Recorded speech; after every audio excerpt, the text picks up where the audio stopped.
गोविंद, आवाज आ रही है? आ रही है मैम, आ रही है। Good morning. अरे गुड मॉर्निंग मैम। आए तो बाकी सबको।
पांच लोग आए अभी।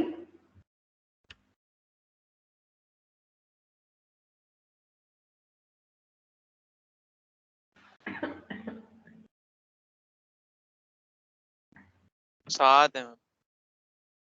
स्टार्ट करें। स्क्रीन शेयर दिख रहा है?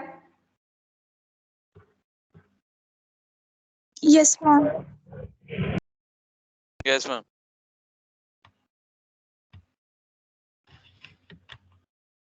बफर्स हम बता चुके हैं, बफर एक्शन हम बता चुके हैं। हम एक बार रिवाइज करा दे रहे हैं बिकॉज सेकेंड लास्ट यूनिट है।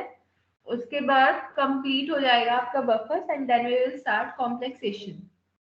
बफर हमने बताया था वो मिक्सचर्स होते हैं या वो सॉल्यूशंस होते हैं जिनमें हम जो स्मॉल क्वांटिटी ऑफ एसिड या अल्कलाई यानी बेस जो है अगर ऐड करते हैं तो उनका पीएच चेंज नहीं होता है। ऐसे सॉल्यूशंस को हम बफर्स बोलते हैं। और जिस वजह से वो पीएच जो है चेंज करते हैं उसको हिसाब से जो मतलब जो पीएच का जो चेंज है, एडिशन ऑफ हम एसिडिक डाल रहे हैं या अल्कलाइन डाल रहे हैं जिस वजह से उनका पीएच चेंज नहीं होता है, तो ये उनकी प्रॉपर्टी होती है जिसको हम बफर एक्शन बोलते हैं। ठीक है। फिर हमने बताया था कि कि हमारा जो बफर होता है वो होता है जिसमें जो है हम पीएच चेंज ना करें। हमने बताया था जैसे सिंपल वाटर है, वाटर का पीएच 7 होता है, मगर इसमें अगर हम HCl ऐड कर देंगे तो उसका पीएच डिक्लाइन होकर 3 हो जाएगा। सिमिलरली अगर हम सोडियम क्लोराइड का सॉल्यूशन बनाते हैं तो सोडियम क्लोराइड का जो सॉल्यूशन है उसका पीएच 7 है। ठीक है। मगर अगर हम इसी सोडियम क्लोराइड सॉल्यूशन में HCl का 1 ml भी डालते हैं, 0.1 नॉर्मल HCl का 1 ml डालेंगे तो इसका पीएच भी डिक्लाइन होके 3 हो जाएगा। और सिमिलरली जो हमारे बाकी क्लोराइड सॉल्यूशंस होते हैं, अगर हम बात करें HAC की, हाइड्रोजन एल्यूमिनियम क्लोराइड की, तो यहाँ पे इसका पीएच जो है 4.7 है। और इसमें अगर जो है हम 1 ml 0.1 नॉर्मल HCl डालेंगे तो इसका जो है पीएच चेंज होके 4.58 हो गया है। तो यानी अगर हम बात करें कि H2NaCl ये बाकी सॉल्यूशन जिनका पीएच ऑलरेडी 7 होता है तो उनका पीएच ऑलरेडी 7 होता है, but they are not buffer solution. अब buffer solution is a word कि जिसमें आप ऐड कर सकते हैं एसिडिक या बेसिक मगर स्टिल उसका पीएच चेंज ना हो, वो हमारे बफर सॉल्यूशंस होते हैं। ठीक है। हम बता चुके हैं लास्ट क्लास में कि बफर हमारे कौन कौन से सॉल्यूशंस होते हैं। हाई वीक एसिड और उसके कंजुगेट बेस हमारा बफर हो सकता है। हमारा वीक बेस उसका कंजुगेट एसिड हो सकता है। फिर हमने बताया था एम्फोटोरिक सॉल्ट्स भी हो सकता है जैसे ग्लाइसिन। ठीक है। ये स्ट्रॉन्ग एसिड, ये स्ट्रॉन्ग बेस, और हम जो हमारे फार्मास्यूटिकल सॉल्ट्स होते हैं फॉस्फेट, सिट्रेट, बोरेट्स, अगर उनको ऐड करते हैं तो हम एक buffer solution wide range of का बना सकते हैं। ठीक है। हम बफर इक्वेशन हम पढ़ चुके हैं।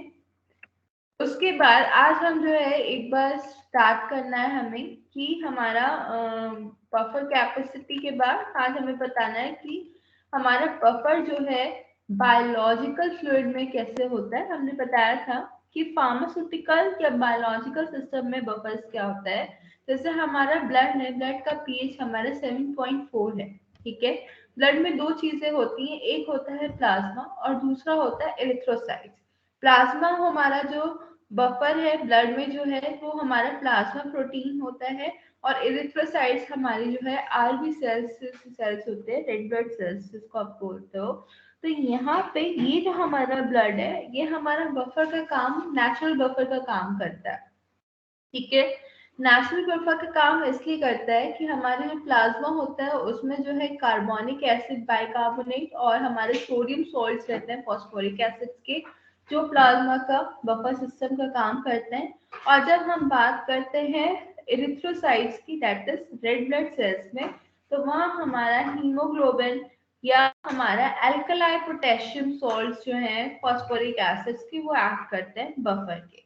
तो जो हमारा प्लाज्मा प्रोटीन है, जो हमारा ब्लड है, वो एक कंबाइन करके जो है हमारा जो है बफर का काम करता है। फिर हमने बताया था कि अगर जो है हमारे ब्लड का पीएच 6.9 से कम हो जाता है या 7.8 के बाद हो जाता है, ज्यादा हो जाता है, तो ये एक लाइफ थ्रेटनिंग कंडीशन होती है।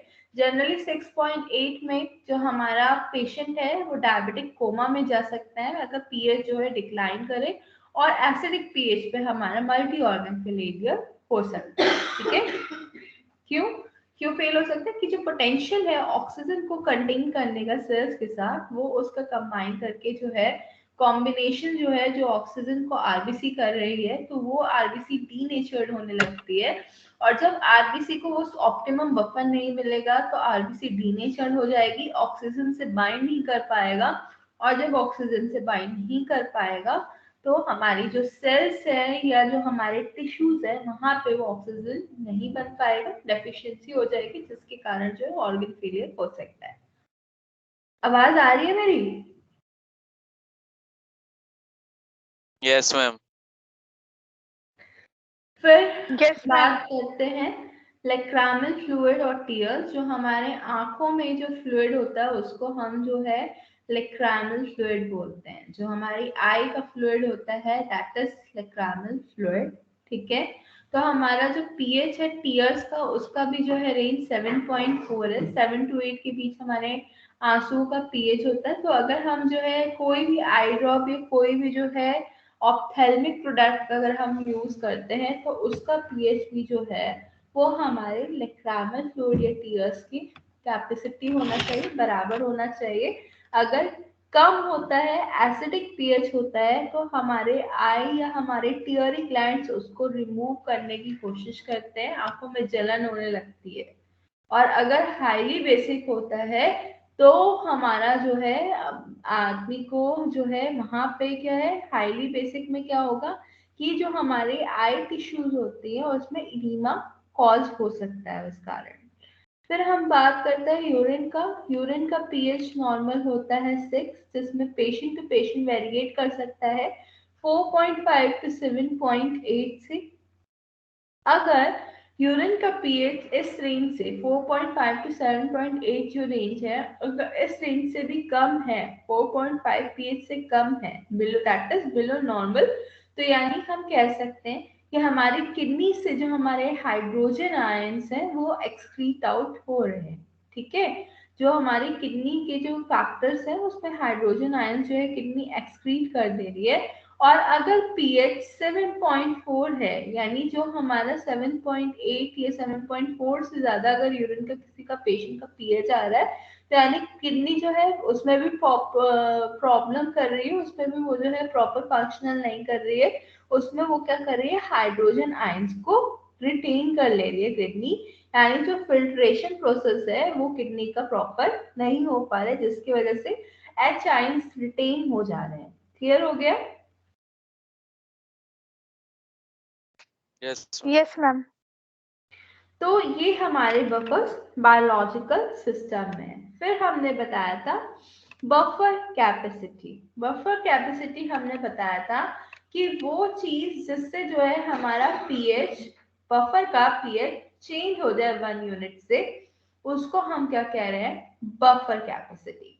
अगर किसी टिश्यू में पीएच डिफरेंस ज्यादा है, पीएच डिफरेंस ज्यादा मतलब क्या है, अगर जो है हमारे ब्लड का पीएच 7.4 है और जो हमारा कोई भी हम सॉल्यूशन दे रहे हैं वो सॉल्यूशन दूसरे पीएच का है, ठीक है, कम पीएच का है, या फिर उस पीएच को मेंटेन नहीं कर पा रहा। जनरली हमारे मोस्ट ऑफ द जो हमारे फिजियोलॉजिकल सॉल्ट्स हम बनाते हैं या जो ड्रग चलती है या फिर जो भी हम ड्रग को देते हैं, कोई पोटेंट ड्रग को देते हैं,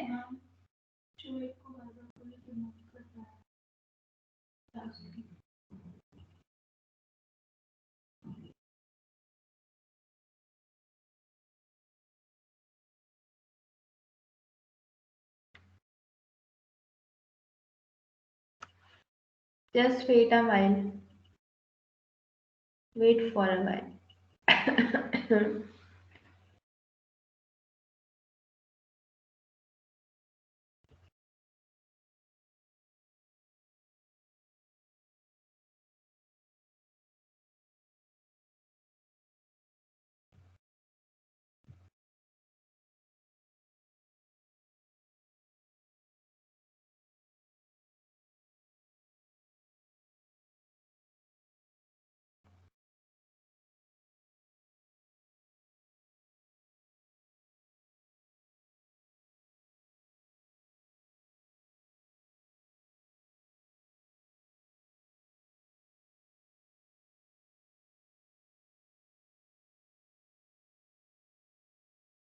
सेटिंग्स चेंज कर दिया मैंने।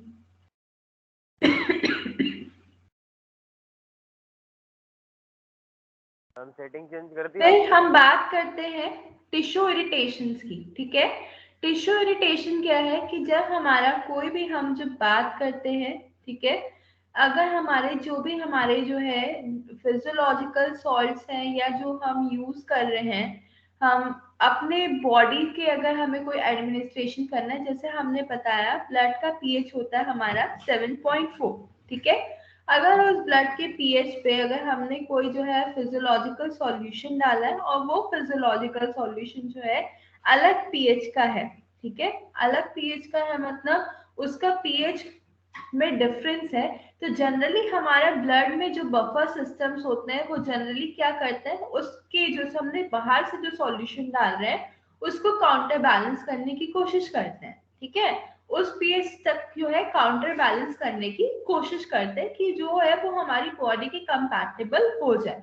यानी हमारा जो ब्लड है, या अगर हम बात करें लिक्रामल फ्लूइड की, तो वो ब्लड या वो लिक्रामल फ्लूइड जो है एक टाइम पे जो है रेजिस्ट करने की कोशिश कर रहा है कि जो पीएच रेफरेंस है वो उसको एब्जॉर्ब कर सके, ठीक है। यानी जो हमारे नेचुरल सिस्टम्स है उनमें क्या है, एक बफर कैपेसिटी है, ठीक है, बफर कैपेसिटी है कि वो बाहरी पीएच को जो है या फिर जो पीएच चेंज है उसको रेजिस्ट कर सके। मगर अगर कोई पर्टिकुलर हमारा ब्लड है या कोई हमने जो बाहरी फिजियोलॉजिकल सॉल्यूशन डाला है उसको नहीं चेंज कर पा रहा है, उसका पीएच नहीं रेजिस्ट चेंज कर पा रहा है, तब टिश्यू इरिटेशन हो सकती है, ठीक है। टिश्यू इरिटेशन मतलब जहां पे वो ऑर्गन में हमने वो सॉल्यूशन डाला है या जहां पे हमने जो है उसको एडमिनिस्टर किया है तो हमें इरिटेशन हो सकती है। फॉर एग्जांपल अगर हम बात करें आइस की, तो अगर हमने बताया एसिडिक आइस ड्रॉप सॉल्यूशन है, क्या हुआ शोएब, माइक बंद करो। स्लाइड शो नहीं हो रहा है, स्लाइड शो नहीं हो रहा है मैम। लाइट शो नहीं हो रही तुम लोगों को? हो रही है मैम। शोएब हो रही तुमको है ही नहीं मैम। दिख रही है। हो रही है मैम। Sorry ma'am. तो उसमें क्या है कि हमने जैसे बताया कि अगर हम आई ड्रॉप की बात कर रहे हैं, वो आई ड्रॉप हमारे आई के इन्वायरमेंट के साथ कंपैटिबल नहीं है, तो हमारा क्या हो जाता है, आई इरिटेशन होने लगती है, आंखों का लाल हो जाना होता है, ठीक है। और अगर जो है हमने मान लो बहुत ही अगर कोई जो है स्ट्रॉन्ग सॉल्यूशन यूज कर सकता है, तो हमारी जो है आई में एडिमा कॉज हो सकता है, ठीक है, ऑक्सीजन की डिफिशियंसी हो सकती है। तो जनरली जो भी हम जो है अगर यूज कर रहे हैं, कोई भी बाहरी फिजियोलॉजिकल सॉल्यूशन यूज कर रहे हैं, तो that physiological solution should be compatible with the body pH, ठीक है। व्हेन वी टॉक अबाउट कि हमारा ब्लड का पीएच 7.4 है, तो जनरली हम उसकी जो है पीएच को एडजस्ट करते हैं और पीएच को एडजस्ट करने के बाद ही हम उस सॉल्यूशन को जो है पेशेंट को देते हैं, या फिर हम क्या करते हैं मैम कोशिश करते हैं कि हम आइसोटोनिक सॉल्यूशन बनाएं। वो आइसोटोनिक सॉल्यूशन क्या है कि जो हमारे ब्लड सेल्स है उसके साथ जो है काउंटर बैलेंस कर सकते हैं या उसके साथ जो है एक जो है हार्मनी के साथ रह सकती है। लोग बात क्यों कर रहे हो, क्या हो गया गोविंद? मैम स्लाइड नहीं दिख रही, सिर्फ स्क्रीन दिख रही है। स्लाइड नहीं दिख रही? नहीं मैम। अरे यार एक मिनट रुको। पहले तो अभी तक बफर में कोई डाउट है थ्योरी और वहां पे आज तो ऑनलाइन क्लास फर्स्ट है, यहाँ तक समझ आ गया? हाँ मैम समझ आ गया। Wait yes ma'am.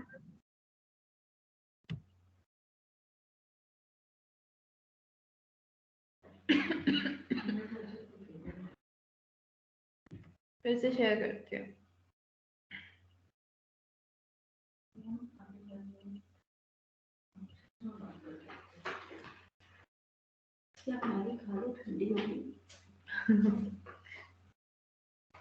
अब दिख रही है? आ गया मैम, अब आ गया। अब हम बात करते हैं आइसोटोनिक सॉल्यूशन। ठीक है, देखो सबको पता है हमारी बॉडी में जब भी आप कोई टेस्ट कराते हो तो उसमें पोटेशियम, सोडियम, ये सब सॉल्ट्स वगैरह होते हैं, है ना? हमारी बॉडी में सिर्फ पानी तो नहीं रहता, ब्लड तो नहीं रहता, आरबीसी भी नहीं रहता। उस आरबीसी की प्रॉपर मॉनिटरिंग के लिए, हमारे न्यूरोस के प्रॉपर डेवलपमेंट के लिए हमारी बॉडी में कुछ आयंस होते हैं। क्या होते हैं?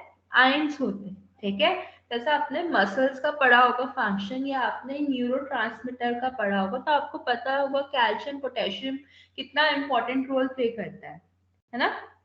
इसी तरह हमारे कुछ फिजियोलॉजिकल सॉल्ट्स होते हैं जो बफर का काम कर रहे हैं। ठीक है, तो बफर का काम कौन कौन से कर रहे हैं? जैसे हमने बताया कार्बोनिक एसिड, ठीक है, या सिट्रेट सॉल्ट्स जो है, ठीक है, या सोडियम पोटेशियम।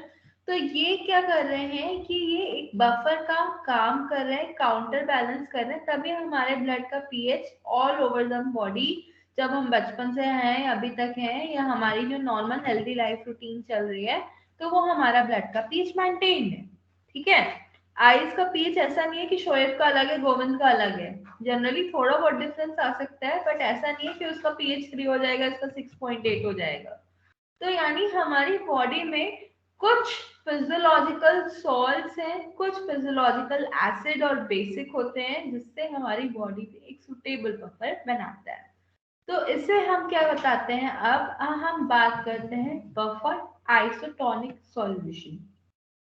आइसोटोनिक सॉल्यूशन का मतलब होता है कि हमारा बॉडी फ्लूइड और जो हमारा दूसरा फिजियोलॉजिकल फ्लूइड है जो हम ऐड कर रहे हैं बॉडी फ्लूइड में, उन दोनों का ऑस्मोटिक प्रेशर सेम रहे। समझ आया?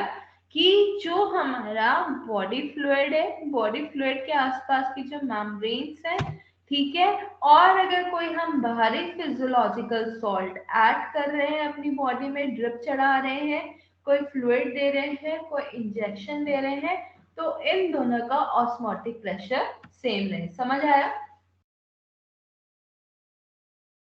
समझ Yes, आया? ma'am. चलो Yes, बताओ, ma'am. कौन बताएगा? शोएब बताओ, आइसोटोनिक सॉल्यूशन क्या होते हैं? हमारे तरफ से क्राउड है, बताओ आवाज क्लियर दे देगी आपको। क्या तुम बाइक पे बैठ के सुन रहे हो क्लास? शोएब मैं कहीं जा रहा हूँ, उसी में क्लास ले रहा हूँ आपको। अरे चलो रखो, और किसी से पूछती हूँ।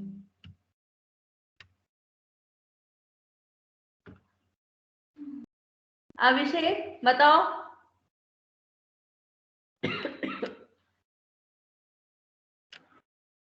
अभिषेक आवाज आ रही है? Yes ma'am. बताओ जरा क्या होता है मैम आइसोटोनिक? आइसोटोनिक सॉल्यूशन होते हैं जब जो हम हमारा जो बॉडी का पीएच है उसमें बाहर कोई ऐसा सॉल्यूशन मिक्स हो, ऐसा सॉल्यूशन होगा जिनका दोनों का ऑस्मोटिक प्रेशर सेम होगा। हमारी ऐसे बॉडी का और जो हमारा फिजियोलॉजिकल फ्लूइड है उसका, और हमारी बॉडी का अगर दोनों सॉल्यूशन का ऑस्मोटिक प्रेशर सेम है तो वो यस हमारा क्या है? Isotonic solution. समझ आया? Yes ma'am. दिशान तुम बताओ।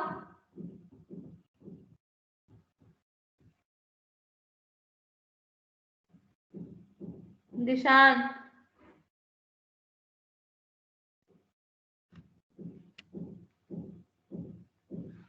रोशन तुम बताओ।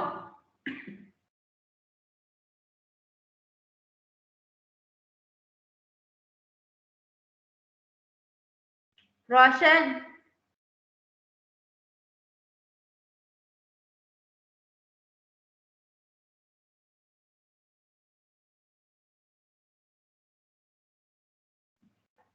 मानवीन,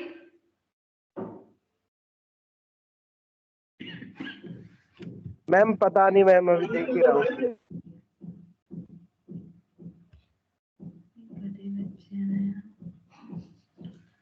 वेद प्रकाश,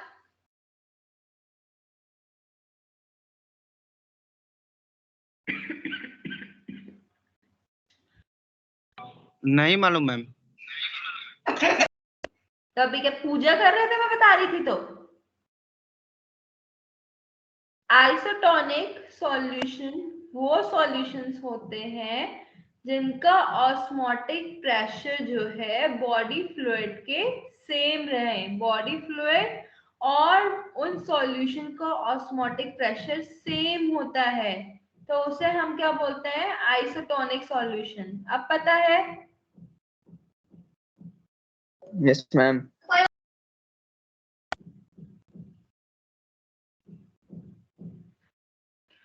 तो मेन ऑब्जेक्टिव ये है कि हम अगर बॉडी फ्लूइड और उन सॉल्यूशन को ऑस्मोटिक प्रेशर सेम करते हैं तो उससे क्या होता है कि जो हमारे टिश्यूज होते हैं उसमें ना किसी तरह की स्वेलिंग होती है ना कॉन्ट्रैक्शन होता है।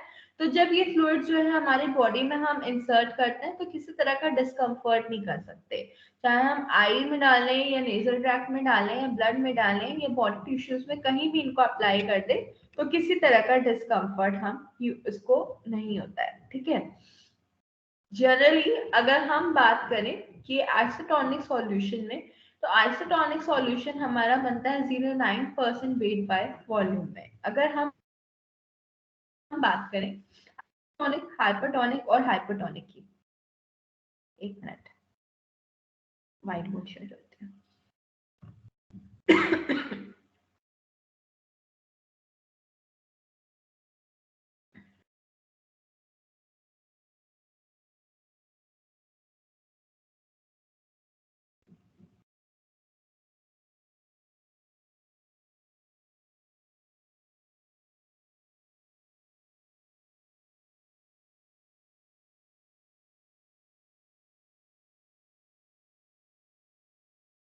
व्हाइट बोर्ड दिख रहा है सबको? Yes ma'am. तो अब बात करते हैं आइसोटोनिक, हाइपोटोनिक और हाइपरटोनिक। तीन तरह के सॉल्यूशन होता है बेटा। हमने बताया आइसोटोनिक में क्या है, ऑस्मोटिक प्रेशर सेम है। सेम ऑस्मोटिक प्रेशर होता है किसमें? आइसोटोनिक सॉल्यूशन में। ठीक है। फिर हम बात करें कि आइसोटोनिक हमारा कितने पे बनता है? हमारा आइसोटोनिक सॉल्यूशन बनता है 0.9% वेट बाय वॉल्यूम पे। यानी हम जो है अगर 9 ग्राम NaCl जो है 100 ml में डालें तो ये मेरा सॉल्यूशन क्या बनाता है? आइसोटोनिक। ठीक है। मगर अब मैं क्या करूं कि ये मेरा 9 ग्राम है, अगर मैंने क्या कर दिया कि इस सॉल्यूशन को मैंने 9 ग्राम पर ml 9 ग्राम 100 ml की जगह 2 ग्राम 100 ml ले लिया। मैम मुझे कुछ नहीं दिख रहा इस पे। किसको नहीं दिख रहा?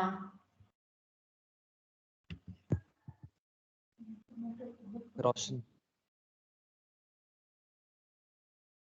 और अगर हम बात करें कि अगर ये 2 की जगह मैंने जो है 9% वेट बाय वॉल्यूम से कम ले लिया, अब दिख रहा है? व्हाइट बोर्ड दिख रहा है सबको या नहीं दिख रहा है?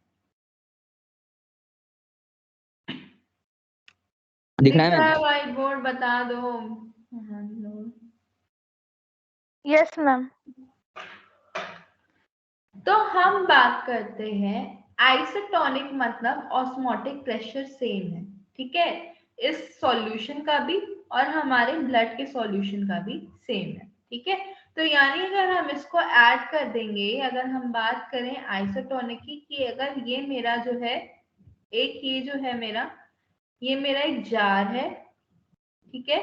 इस जार में मेरी जो है रेड ब्लड सेल्स है, ठीक है, ये मेरी आरबीसीज है, ठीक है।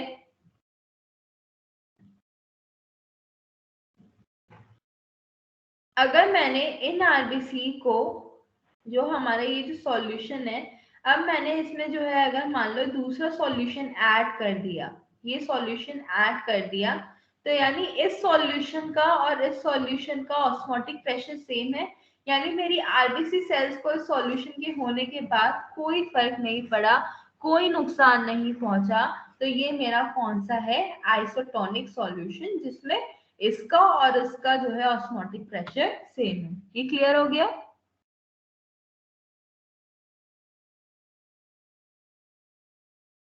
Yes ma'am. अब हम बात करते हैं कि ये जो हमारा 0.9% वेट बाय वॉल्यूम है, अब हम बात करें कि हमने जो है माना हमारा मन नहीं किया कि हमने कहा भाई हम 0.9% वेट बाय वॉल्यूम को ऑस्मोटिक प्रेशर नहीं बनाएंगे। हमने क्या किया कि हमारी आरबीसी सेल्स है,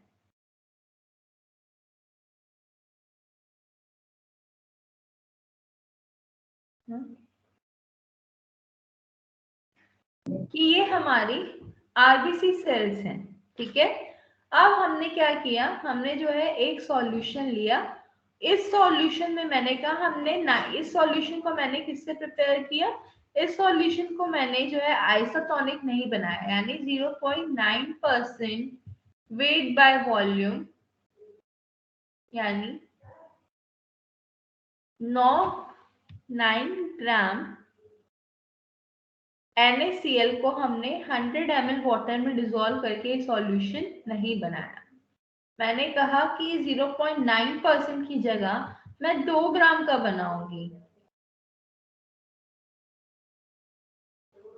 क्या हुआ? ये ना मुझे ये जोड़ना है मैम, ये फिर अच्छा सॉरी,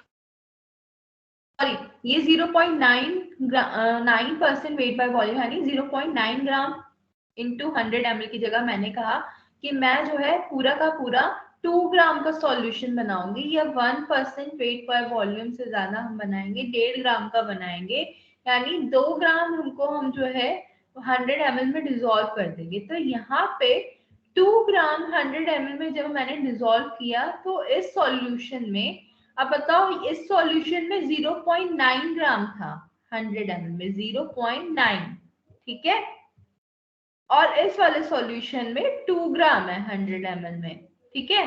तो किसमें NaCl की कंसंट्रेशन ज्यादा होगी, ए में ज्यादा होगी या बी में ज्यादा होगी?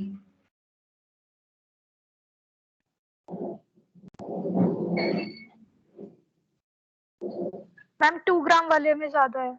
बी में होगी मैम। ग्राम में ज्यादा होगी ना। अगर हमने 2% का हमने बनाया, तो अगर हमने ये डाला तो यानी 2 ग्राम जो है अगर हमने 100 ml में डाला है, तो इसकी कंसंट्रेशन हमारी ज्यादा होगी, है ना।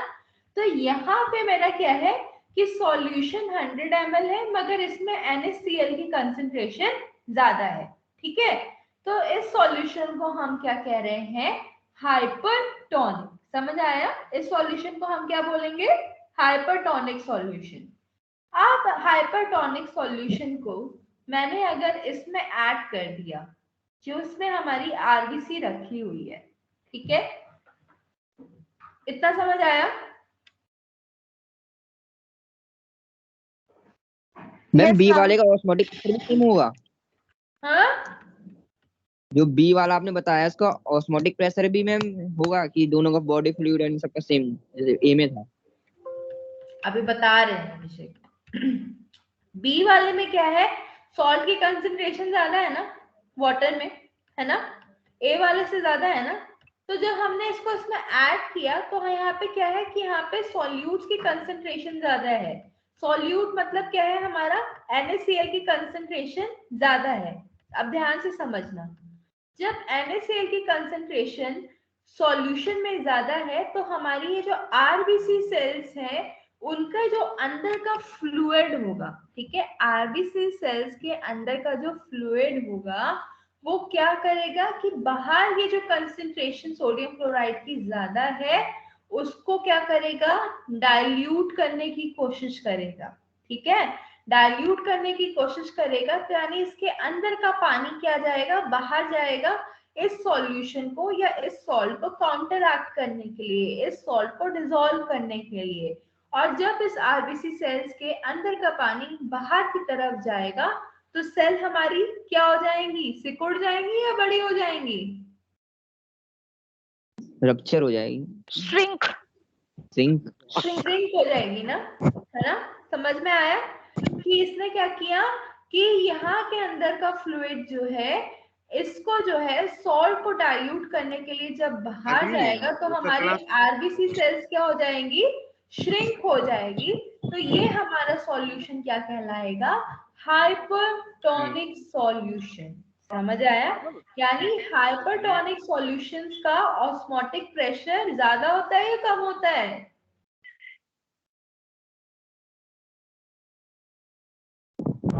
हाइपर तो मैम ज्यादा होता है। ज्यादा होता है। तो यानी जब हाइपरटोनिक सॉल्यूशन का ऑस्मोटिक प्रेशर ज्यादा होगा और जब हम उनको आरबीसी के कांटेक्ट में लाएंगे तो वो क्या करेंगे कि वो अपने अंदर का जो है आरबीसी सेल्स जो है अपने अंदर का फ्लूइड छोड़कर उस बाहरी सराउंडिंग्स को डाइल्यूट करने की कोशिश करेगा। और इन केस अगर वो डाइल्यूट करने की कोशिश करेगा तो हमारी सेल्स क्या हो जाएंगी, श्रिंक हो जाएगी। समझ आया? हाँ मैम। Yes ma'am. अब हम बात करते हैं हाइपोटोनिक सॉल्यूशन। नीचे वहाँ बाथरूम गए थे, बाथरूम में नहीं धो सकते थे।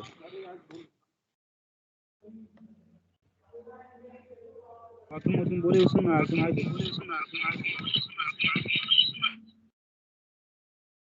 वेद प्रकाश म्यूट करो अपना फोन, तुमको मतलब मैं लीव करवा दूंगी।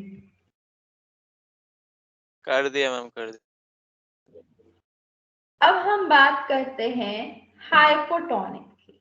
हाइपोटोनिक मतलब पानी ज्यादा है, सॉल्ट इसमें कम है। ठीक है, यानी हम बात करें, अभी हमने बात की तीन चीजों की। आइसोटोनिक में क्या है, 0.9% वेट बाय वॉल्यूम है। ठीक है, NaCl का। ठीक है, हाइपरटोनिक में क्या है, 0.9% से ज्यादा है, बहुत ही ज्यादा है। हम कह सकते हैं 1% या 2% वेट बाय वॉल्यूम है।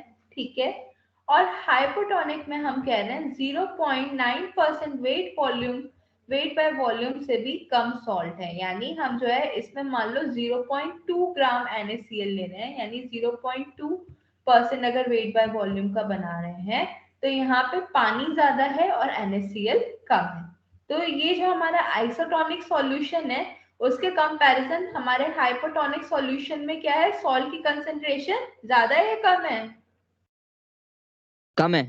कम है। कम है।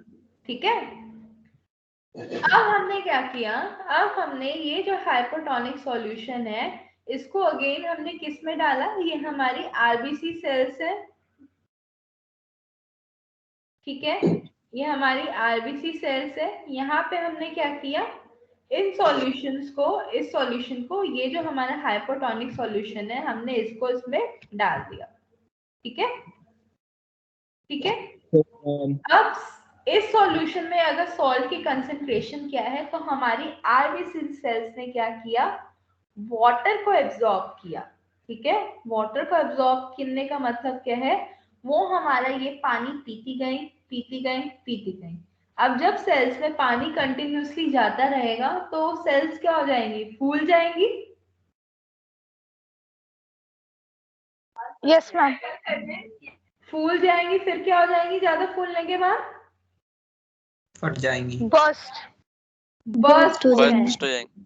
ठीक है, यानी जो हमारी सेल्स है वहां पे अगर हम हाइपोटोनिक सॉल्यूशन डालते हैं तो अगर उसमें सॉल्ट की कंसंट्रेशन कम है तो वो सेल्स पानी पीती जाएंगी और पानी एक लेवल के पीने के बाद हमारी सेल्स क्या हो जाएंगी, बर्स्ट हो जाएगी। तो वो सॉल्यूशन जिसमें इलेक्ट्रोलाइट की कंसंट्रेशन कम होती है और वाटर की कंसेंट्रेशन ज्यादा होती है, यानी इनमें ऑस्मोटिक प्रेशर क्या होता है?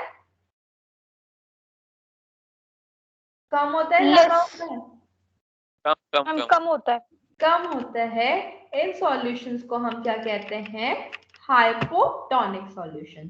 तो अगर हम बात करें फिजियोलॉजिकल फ्लूइड्स की या ब्लड की, तो कौन से सॉल्यूशन कंपैटिबल होते हैं? Isotonic, hypotonic. हाइपोटोनिक में से कौन से सॉल्यूशन कंपैटिबल होंगे?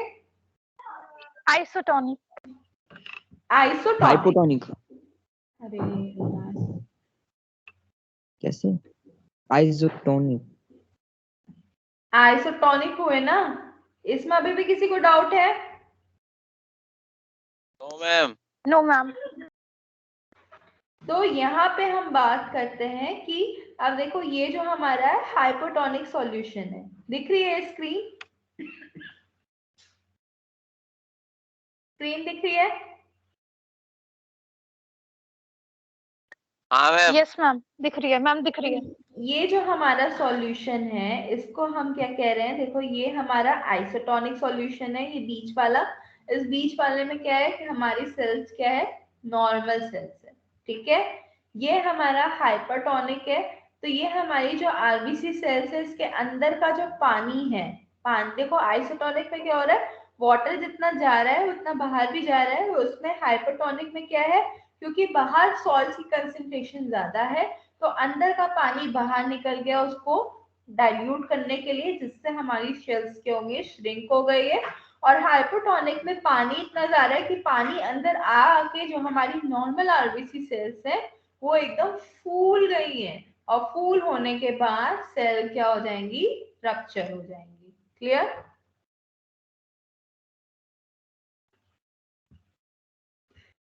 Yes Yes, समझ आ ma'am. गया?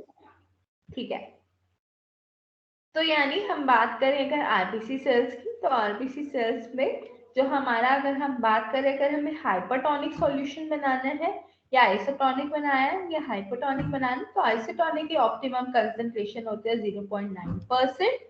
अगर हमें इस कंसंट्रेशन से ज्यादा हो गया, 2% हो गया सोडियम क्लोराइड कंसंट्रेशन, तो ये सॉल्यूशन हमारा क्या हो जाएगा? हाइपरटोनिक। और अगर जो है ये सॉल्यूशन की कंसंट्रेशन जो है 0.9% से भी कम हो जाती है, तो उसे हम क्या बोलते हैं? हाइपोटोनिक। समझ आ गया?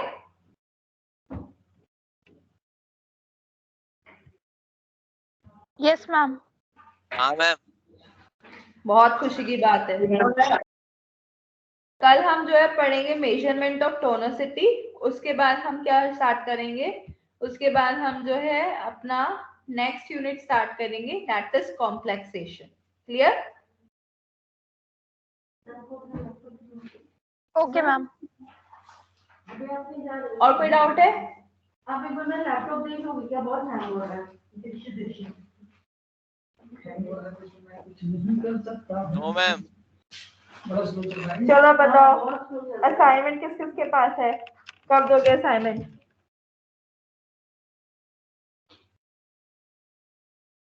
क्या है कॉम्प्लिकेशन क्या है?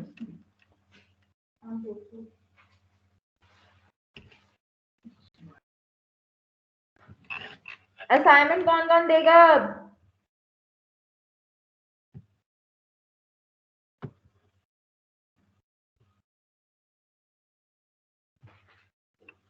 ये है ना, मतलब एक हफ्ते से ऐसा हुआ है। गोविंद, टॉपिक लिखो Yes, अपना। ma'am. मैं मैगी बनाऊंगा। अच्छा तुमने तो बना दिया था। अभिषेक तुम लिखो। यस मैम, बोलिए। कॉम्प्लेक्सेशन, हाँ टाइप्स ऑफ कॉम्प्लेक्सेशन, ठीक है मैम। और मैंने कर रखा है अभिषेक बुक कब दोगे? बुक दे देना। तो मैंने आपको सारी व्हाट्सएप दी।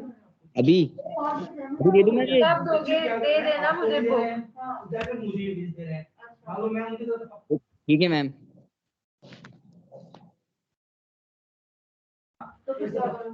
चलो मुझे ये बताओ, ये पूछ लो कि अतुल सर को अब सेंड किया था, मुझे ही सेंड करो या 15-10 मिनट हो गए हैं। मैंने अब तक तो आपको किया है ना। उनमें से कल एक हम- पवन नाम का था, उसने मुझे भेजा, आपको भी भेजा।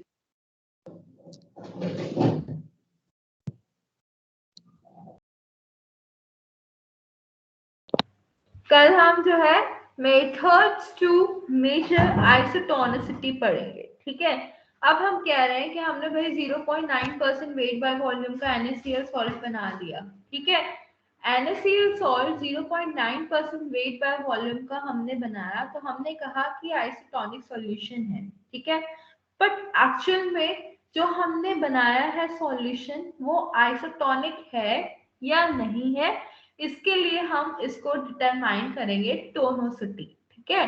टोनोसिटी क्या होता है कि कोई भी हम क्वांटिटेटिव मेथड लेते हैं जिससे हम ये बता सकते हैं कि जो हमारा सॉल्यूशन है वो आइसोटोनिक है, हाइपोटोनिक है या हाइपरटोनिक है, ये जानने के लिए हम जो है टोनोसिटी मेजर करते हैं। जैसे हमने बताया ना कि हाइपोटोनिक सॉल्यूशन में क्या होगा कि सेल्स में जो है हमारी जो कंसंट्रेशन है वाटर की ज्यादा रहेगी, ठीक है।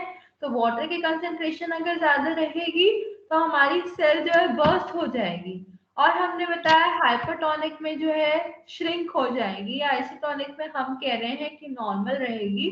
तो ये सब हमारे जो टेस्ट के पैरामीटर्स हैं कि वाकई में हमारा जो सॉल्यूशन है वो आइसोटोनिक है या नहीं है, इसके लिए हम क्या करते हैं मेजरमेंट ऑफ टोनोसिटी करते हैं, टोनोसिटी मेजर करते हैं। और इसमें दो तरह के मेथड्स होते हैं, पहला होता है क्लास 1 मेथड, दूसरा होता है क्लास 2 मेथड, ठीक है।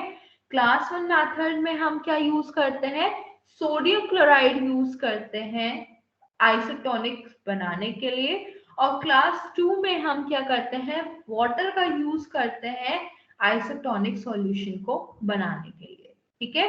तो जो क्लास 1 मेथड होता है उसमें हम जो है फ्रीजिंग सॉल्यूशन करते हैं, मतलब जो भी हमारा सॉल्यूशन है उसको हम फ्रीज करते हैं -0.52 डिग्री सेल्सियस पे, और जिसमें हमारे दो मेथड आते हैं, एक आते हैं क्रायोस्कोपिक और सोडियम क्लोराइड इक्विवेलेंट, और क्लास 2 में हम वाटर एडजस्ट करेंगे जिसमें दो मेथड आएंगे, व्हाइट-फिंसेट और स्प्रॉल मेथड। हालांकि ये मेथड आपके सिलेबस में है नहीं, मगर एक ब्रीफ इंट्रोडक्शन दे देंगे कि पेपर में आ जाएगा तो कुछ तो लिखोगे, ठीक है।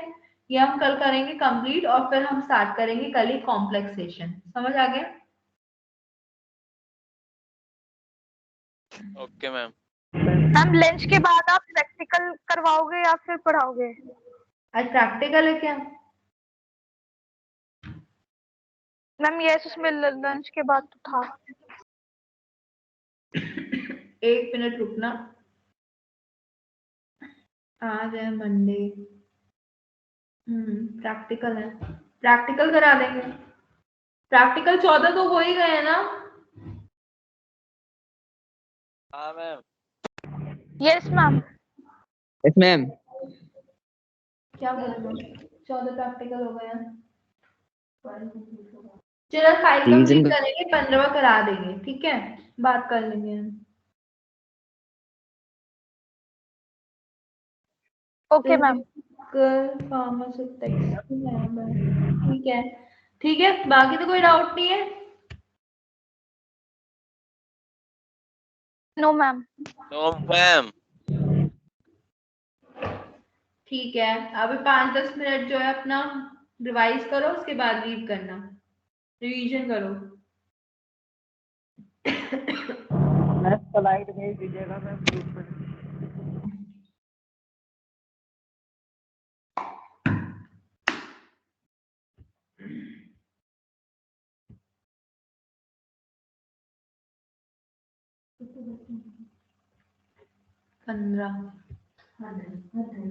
इनसे भी नहीं सेट किया जा रहा, 22 बच्चों की मैंने मेल आईडी सेंड करी है रीसेट करने के लिए।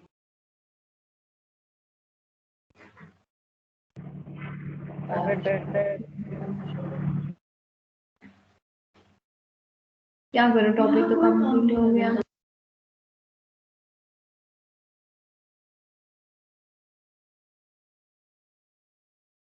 बैठ के रिवाइज करो जब तक नेक्स्ट क्लास नहीं होती है। नेक्स्ट क्लास उसकी है यूएचवी की है। आमिर सर। Yes ma'am. अच्छा सेकेंड ईयर यूएचवी गरिमा मैम लेंगी आज से। और सेकेंड ईयर फर्स्ट और सेकेंड यूनिट मैंने नहीं पढ़ाई थी, थर्ड में कोई डाउट है सरफेस टेंशन में? अभी भी कह रहे हैं आप तो ऑनलाइन क्लास हो गई है, बकवास नहीं करना, बहुत टाइम है। डेरिवेशंस याद कर लो, डेरिवेशन सही रहेगी तो नंबर पूरे मिलेंगे, जहां कहीं गलत हुआ वहां पे सब बेकार। क्लास ऑनलाइन हो गई तो जरूरी नहीं कि पेपर भी ऑनलाइन हो तुम्हारे।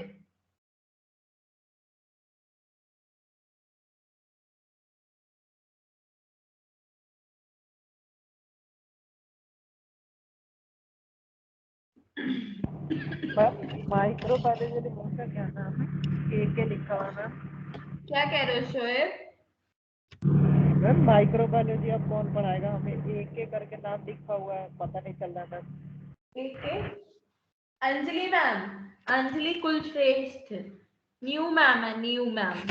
मैम आएंगे ना मैम, टीचर ही चेंज होते रहेंगे तो टीचर चेंज हो जा रहे हैं बार बार, तो दिक्कत आती है। अरे तुम्हें तो बड़ी दिक्कत हो रही है ना, पार टीचर चेंज हो जा रहे हैं तो। मैम ऐसा होगा ना, एक टीचर पढ़ाते रहते हैं फिर एकदम दूसरा टीचर चेंज, तो थोड़ा सा सोचते हैं कि कौन किसी टीचर का तो कुछ समझ में आ ही जाएगा जिससे तुम्हारे नंबर आ जाएंगे, इसलिए टीचर चेंज होते रहते हैं।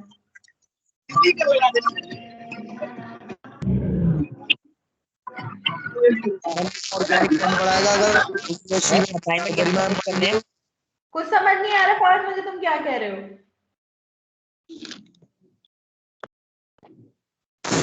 ऑर्गेनिक कौन पढ़ाएगा मैम फिर? यूएचवी अगर गरिमा मैम पढ़ाएंगी तो? गरिमा हम दोनों पढ़ाएंगे, ऑर्गेनिक भी पढ़ाएंगे और यूएचवी भी पढ़ाएंगे। अच्छा मैम।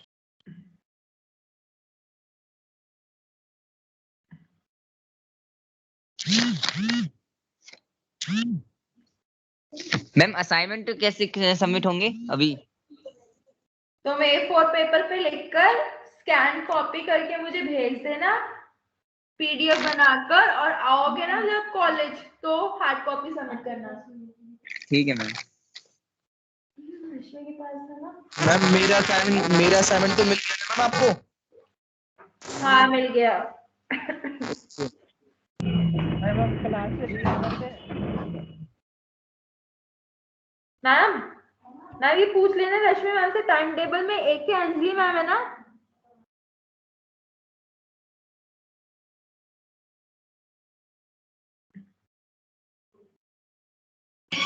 तुम्हारे लिए ही मैंने शराब पी है।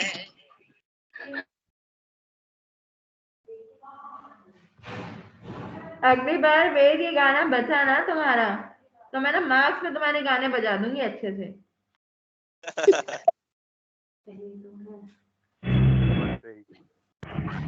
वैसे शराब कौन पी रहा है?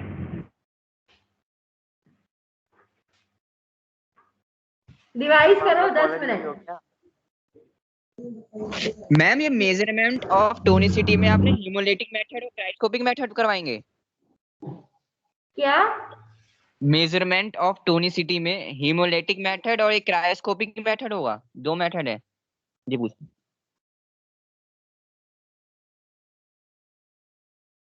मैम प्लीज स्लाइड शेयर कर दीजिए। मेजरमेंट ऑफ टोनोसिटी में वैसे आपका सिर्फ और सिर्फ टोनोसिटी में आइसोटोनिक, हाइपोटोनिक और हाइपरटोनिक ही था, मगर एक बार जो है रिवाइज करा देंगे क्योंकि बफर हम कंप्लीट करा रहे हैं, तो बफर में ये सॉल्यूशन का बस एक वो बना देंगे, लेआउट बता देंगे आपको, ठीक है? मैम ये क्रायोस्कोपिक मेथड भी तो है इसमें टोनिसिटी में? हाँ हाँ बताया तो, दो तरह के मेथड होते हैं, क्लास 1 और क्लास 2। क्लास 1 में आता है आपका क्रायोस्कोपिक मेथड। अच्छा कल पढ़ाएंगे इसे, चिंता मत करो, वरना तुम्हें नींद ही नहीं आएगी आज।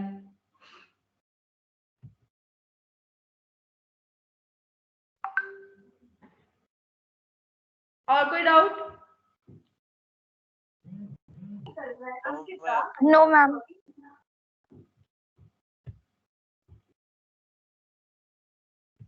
बैठे रहो 2-3 मिनट शांति से।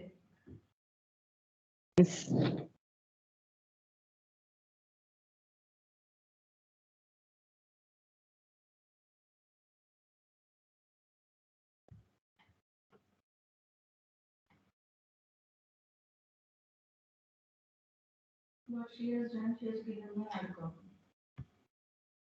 कौन? मैम इसकी सॉफ्ट कॉपी है। किसके पास?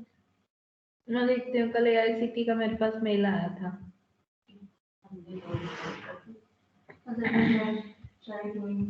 अरे मैम इसकी PPTs भी होंगी पता है ऑनलाइन। स्लाइड शेयर पे तो नहीं हो रही है मैम, उस पे तो वो डालना पड़ रहा है ना सब्सक्रिप्शन के लिए। जब से स्क्रिप्ट ने ले लिया है ना इसको, हाँ तब से